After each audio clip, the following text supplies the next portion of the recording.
తెలంగాణలో గ్రూప్ 2 పరీక్షలు తొలి రోజు ప్రశాంతంగా జరిగాయి. మొదటి, రెండో పేపర్లను ఉదయం, మధ్యాహ్నం 2 సెషన్లుగా నిర్వహించగా సోమవారం 3, 4 పేపర్లు నిర్వహిస్తున్నారు.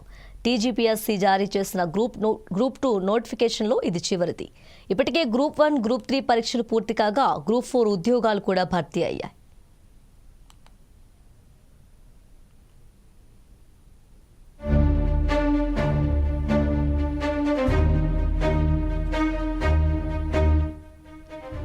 అధికారులు తొలి రోజు అభ్యర్థులను క్షుణ్ణంగా తనిఖీ చేసిన తర్వాత పరీక్షా కేంద్రంలోకి అనుమతించారు.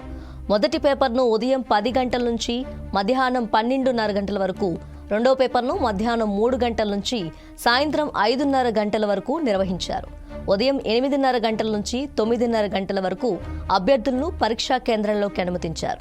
రాత్రి 9:30 గంటల తర్వాత గేట్లను మూసివేశారు. ఆలస్యంగా వచ్చిన అభ్యర్థులను అనుమతించలేదు.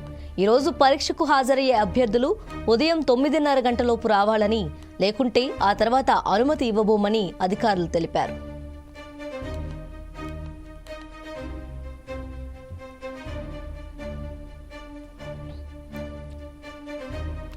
గ్రూప్ 2 పరీక్షకు తొలి రోజు సగానికి పైగా అభ్యర్థులు హాజరు కాలేదు. మొత్తం 783 ఉద్యోగాలకు 5,51,855 మంది అభ్యర్థులు దరఖాస్తు చేసుకున్నారు.